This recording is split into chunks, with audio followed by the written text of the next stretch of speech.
Summer is back for the fourth fucking time in like a month, with Swimsuit Nonomi's and Swimsuit Wakamo's banners returning in this week's Blue Archive update, as well as the introduction of Swimsuit Shiroko. So here's a quick review of the 3 units and if you should pull or skip them. Starting off with Swimsuit Shiroko, with this being her second ult and the first student to receive a second one, she is a blue special dealer who is good in few terrains, okay in urban, and bad indoors, with her equipment being as such. The focus should be on her watch and hat, as it can boost her damage output and HP isn't as important since she is a special student. Her 3-cost EX skill decreases an enemy's defense for 30 seconds while dealing damage to them, and for her basic skill, at the start of every battle, all allies' crit is increased except for herself for a minute, and the cost for their next EX skill use is decreased by 1. Her enhanced skill increases her attack, and her sub-skill improves all allies' cost regeneration. Meanwhile, her enhanced skill plus at UE40 further ups her attack, and her field combat power is upgraded to SS at UE50. Swimsuit Shiroko is generally a good unit for PvE, mainly due to being able to provide cost support with her basic and sub-skill, though the former only activates once per battle at the start, making it useless throughout the rest of the fight, especially in lengthy battles. Not only that, while her EX's defense debuff is nice to have, it isn't as much compared to other units like Noah, whose defense break is 40%, or Akane and Maki, with slightly higher defense shred.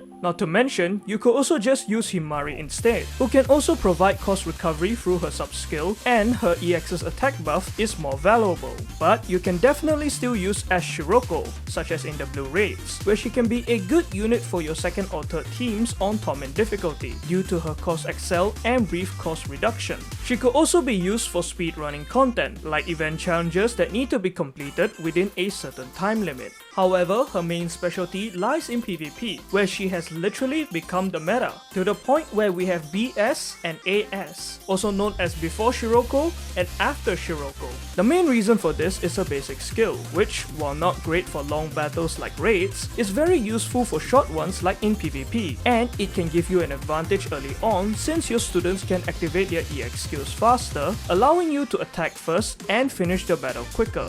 Furthermore, the cost recovery from her sub-skill can help your students reach their EX skill faster. Plus, the defense debuff from her EX skill is very useful to have in PvP, especially against units with high defense. And her EX can also deal good damage if it hits. So you can pair her with units like Shiro to increase her accuracy, cause when her EX lands, it can even delete Tsubaki. Overall, Swimsuit Shiroko is an absolute monster for PvP. If you care about PvP, I would say she is a must pull, since she can greatly help you climb the PvP ranks, but once you reach the top ranks, 90% of players will have her, so fair warning. Plus, if you don't have her in your defense team, you're most likely going to be targeted since a lot of PvP players will be using her. If you aren't interested in PvP, you could still pull her if you want an all-round good unit for general PvE use. But keep in mind that she isn't mandatory, as you can use someone like Himari instead, and you can skip her since the limited fest banners are coming up. Ultimately, it is up to you whether you want to save your Paroxenes or pull for Swimsuit Shiroko.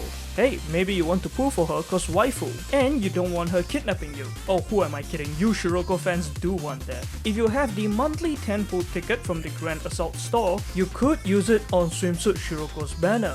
But with Swimsuit Ui's banner being next Tuesday on the 30th, you might want to consider who to use it on before it expires on the 30th or 31st. Next up is Swimsuit Nonomi, who has really... Sorry, give me like 5 minutes.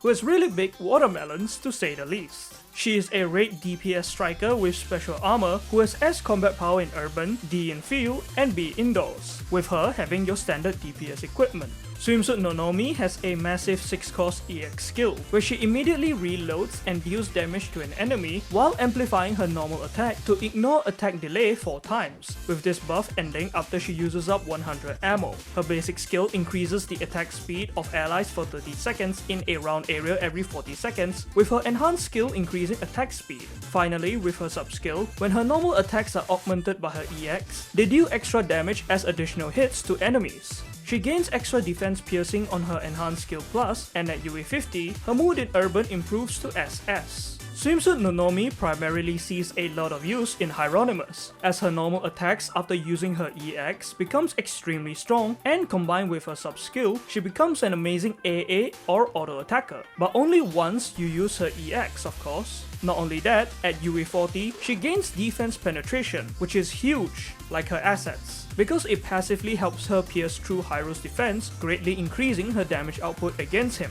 Not to mention, she is good in urban terrain, and once she is buffed by units like S Hoshino or Himari, well, minigun go brr. These have made her the best hyper carry unit for Hyro Insane, where she can literally help you clear it in one team, and she's also a great unit for one of your Hyro Torment teams. However, you will need her to be minimum UE40 to even one team Insane, since the defense penetration is extremely needed against Hyro's high defense. Other than Hyro, as Nonomi can be used in Kaiten Phase 2, where she is still a pretty good AA DPS option for your Torment teams, or in Raid Grand Assault stages like Raid Armor Bina.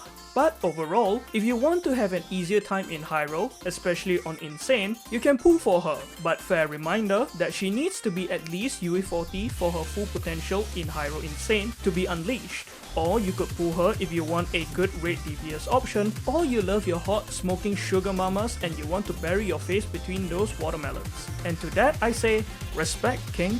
However, you can also just skip her if you have other raid DPS students like Sayori or Azusa. Plus, compared to Swimsuit Shiroko and the upcoming fast banners, IMO, she isn't as important right now, especially since we haven't and won't have a Hyro raid for quite a while.